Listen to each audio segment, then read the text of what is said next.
Hello everyone, क्या आप भी ह्यूमैनिटीज़ में 90 प्लस स्कोर करना चाहते हैं? ह्यूमैनिटीज़ में बहुत लोगों को लगता है कि 90% स्कोर करना मुश्किल है, बट इतना भी मुश्किल नहीं है। अगर आप स्मार्ट स्टडी करें और रेगुलर कंसिस्टेंसी से पढ़ाई करेंगे तो आपका 90% ज़रूर आएगा। इसके लिए आपको कुछ स्टेप्स फॉलो करने चाहिए, जिससे आपका 100% गारंटी है कि आपके 90 प्लस तो ह्यूमैनिटीज़ सब्जेक्ट में आएंगे ही। Let's get start to know about how to score 90 plus in humanities paper। अगर आप 90 प्लस स्कोर करना चाहते हैं तो सबसे पहले आपको अपने सिलेबस को अच्छी तरह पढ़ना होगा। आप अपने ऑफिशियल वेबसाइट पे जाकर हर एक सब्जेक्ट के सिलेबस को डाउनलोड करके उसे अच्छी तरीके से पढ़िए।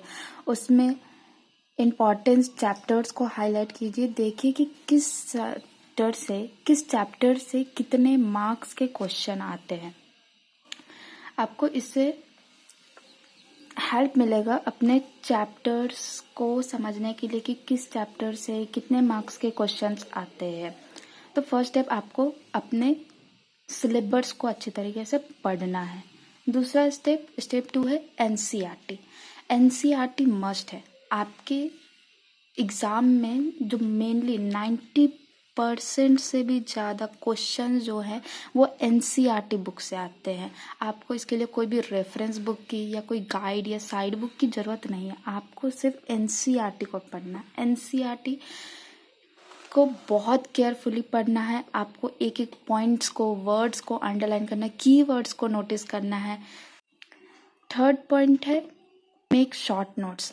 आप हर एक चैप्टर के एक एक पेज का नोट्स बनाइए, जिसमें शॉर्ट नोट्स होना चाहिए, ताकि आप जब रिवीजन करें तो आपको हेल्पफुल हो। आप नोट्स बनाने के लिए बुलेट पॉइंट्स का यूज़ कीजिए, डायग्राम्स यूज़ कीजिए, मैप्स यूज़ कीजिए। ये आपको लॉन्ग टर्म में विजुअली याद रखने में मदद करेगा। जब आप रिवीजन करेंगे तो आपके पास एक पेज का नोट होगा हर एक चैप्टर का, जो इसमें इम्पॉर्टेंट कीवर्ड्स लिखेंगे। वो कीवर्ड्स कहाँ से मिलेंगे? आपको एनसीईआरटी बुक पढ़ने से मिलेंगे। एनसीईआरटी बुक में कीवर्ड जो दिए हुए रहते हैं, जो आप आंसर लिखते हैं, तो वो एक काफ़ी इफ़ेक्टिव वे होता है आपके आंसर को रिप्रेजेंट करने का। तो इसीलिए आप हर एक चैप्टर का एक एक पेज का शॉर्ट नोट्स बना के रखिए। Solve PYQs। नेक्स्ट स्टेप है PYQ को देखना। आप कोई भी एग्ज़ाम के लिए पढ़ रहे हो, किसी भी क्लास में हो, आपका सब्जेक्ट ह्यूमैनिटीज़ हो या कोई और भी हो, आपको PYQ देखना ही देखना है। PYQ मस्ट है।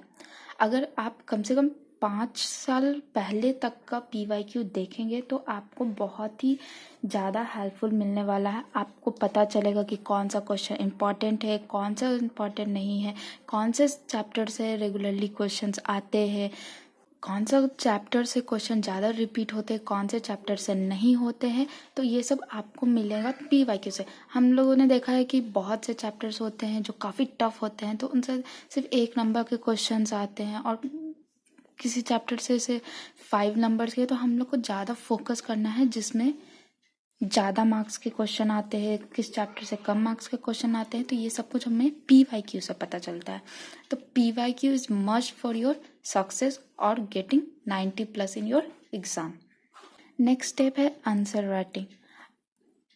जब आप अपने सिलेबस को समझ चुके हैं, आप एनसीईआरटीज को अच्छे तरीके से पढ़ चुके हैं, आप शॉर्ट नोट्स भी हर चैप्टर्स के बना चुके हैं, आप PYQs को भी देख चुके हैं, उनको सॉल्व करने की भी कोशिश कर चुके हैं, ये सब स्टेप के साथ आपका आंसर इफेक्टिव तभी होगा जब आप आंसर राइटिंग करेंगे।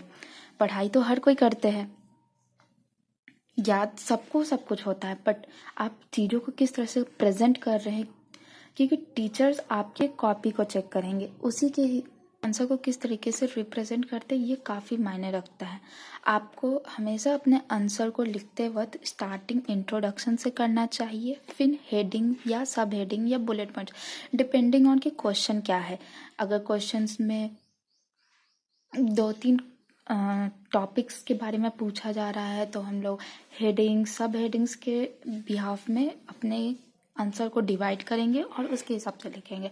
अगर क्वेश्चन सिर्फ एक ही टॉपिक के ऊपर है तो हम लोग इंट्रोडक्शन देने के बाद बुलेट पॉइंट्स का यूज़ करेंगे, जो 2 3 4 डिपेंडिंग ऑन कि आपके क्वेश्चन में कितने मार्क्स है। अगर 5 मार्क्स है तो आप 5 6 पॉइंट्स लिखिए।